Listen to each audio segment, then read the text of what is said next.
बहादुरगढ़ नगर परिषद चुनाव में इनेलो से चेयरपर्सन की उम्मीदवार मोनिका राठी ने सड़कों पर उतरकर जनसंपर्क अभियान तेज कर दिया है। बहादुरगढ़ के मेन बाजार में दुकानदारों से वोट की अपील करते हुए मोनिका राठी ने कहा कि उन्हें कई तरह की समस्याओं से दुकानदारों ने उन्हें अवगत कराया। उन्होंने दुकानदारों को चेयरपर्सन बनते ही सुरक्षा के लिए बाजारों में सीसीटीवी कैमरे और महिलाओं व पुरुषों के लिए शौचालयों की व्यवस्था करवाने का आश्वासन दिया। मोनिका राठी ने कहा कि चेयरपर्सन बनते ही एक शिकायत केंद्र बनाया जाएगा, जहां नागरिकों की विभिन्न विभागों से संबंधित समस्याओं का समाधान एक ही जगह किया जाएगा। बाजारों में सफाई की व्यवस्था बेहतर की जाएगी। बाजारों में चोरी की घटनाएं रोकने के लिए सीसीटीवी कैमरे भी लगाए जाएंगे। सीसीटीवी कैमरों की निगरानी के लिए सिटी थाने में कंट्रोल रूम बनाया जाएगा, ताकि चोरों को आसानी से पकड़ा जा सके।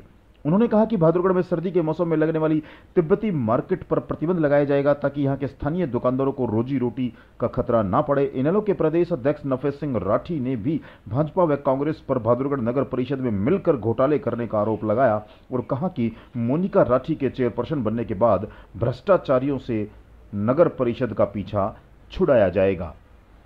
मोनिका कपूर राठी ने बहादुरगढ़ के पूर्व विधायक पर अमर्यादित भाषा प्रयोग करने का आरोप लगाते हुए कहा कि बहादुरगढ़ के पूर्व विधायक को यह समझना चाहिए कि वो अपनी पार्टी के जिस प्रत्याशी के लिए वोट मांग रहे हैं, उनका तो एक शब्द आज तक पब्लिक में सुनाई नहीं दिया है।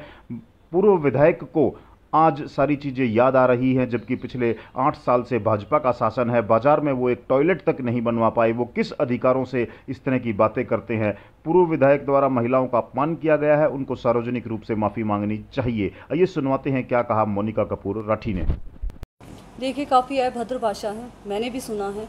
पूर्व विधायक नरेश कौशिक ने जो ये जवाब दिया है, ये जो जवाब दिया है कि माँ का दूध पिया है, तो मैं उनसे पूछना चाहती हूँ कि कौन बच्चा माँ का दूध नहीं पीता? सभी पीते हैं। ये महिलाओं के लिए शब्दावली अच्छी नहीं है उनकी। मुझे लग रहा है वो कहीं ना कहीं बौखला गए हैं। वो उनकी फ्रस्ट्रेशन निकल रही है कि वो हार मान गए, कहीं ना कहीं वो ललकार रहे हैं। और मैं पूर्व विधायक नरेश कौशिक जी से पूछना चाहती हूँ कि सर, ये दम खम की बातें अगर सरोज राठी जी आपकी तरफ से करें तो ज़्यादा बेहतर है। उनको तो आपने छिपा दिया है। मैंने तो आज तक उनका कोई बयान नहीं देखा, मैंने उनका विज़न नहीं देखा कि उनको करना क्या है। सिर्फ पार्टी के नाम पे वोट मांग रहे हैं आप लोग। और मैं मीडिया को भी कहूँगी कि आप लोग सिर्फ मेरे इंटरव्यूज़ लेते हैं या सिर्फ मुझसे प्रश्न करते हैं। अब मैंने 4 दिन पहले भी उनको ललकारा था कि अगर आप बहादुरगढ़ का विकास चाहते हैं, आपका कोई विज़न है, तो प्लीज़ कहीं ना कहीं डिबेट करें, ताकि हम चारों पाँचों कैंडिडेट मिलके अपनी विज़न रखें। खुला दरबार हो, जनता जनादर है, वो देखे कि हमारे कैंडिडेट हमारे लिए क्या करना चाहते हैं, क्या नहीं करना चाहते। तो बेहतर होगा कि विधायक जी से कोई भी बयानबाजी, पूर्व विधायक नरेश कौशिक जी के साइड से कोई भी बयानबाजी आए तो सरोज राठी करें। और रही बात महिलाओं की, मैं आपको बताती हूँ नगर परिषदों में महिलाओं का क्या सम्मान होता था। पूरे शहर से जो महिलाएं अपना काम कराने आती थी, वहाँ पे एक बेंच की व्यवस्था नहीं थी नगर परिषद में। इस कमरे से उस कमरे में, उस कमरे से इस कमरे में पूरा दिन निकल जाता था। कोई शिकायत केंद्र नहीं था महिलाओं के लिए। 18 साल हो गए, बाजार में एक टॉयलेट नहीं दे पाए पूर्व विधायक नरेश कौशिक जी। ठग बंधन, एक टॉयलेट नहीं दे पाए, करोड़ों अरबों के घोटाले कर गए। पर महिलाओं का तो उन्होंने कहीं विज़न रखा ही नहीं। मैं एक महिला कैंडिडेट थी, कमेटी में हम चिल्लाते थे, लड़ते थे, हमारी कोई सुनवाई नहीं होती थी। रिस्पेक्ट तो दूर की बात है। मैं आप लोगों से अपील करती हूँ कि इस तरह की जो अभी से चुनाव से पहले इस तरह की अभद्र भाषा का यूज़ करते हैं, अगर उनके हाथ में पावर आ जाएगी तो वो क्या करेंगे? क्या किया है? और पिछले 5 सालों में उन्होंने महिलाओं के लिए, या छोड़े महिलाओं का तो सम्मान नगर परिषद में हुआ ही नहीं, पूरे शहर के लिए उन्होंने क्या किया है?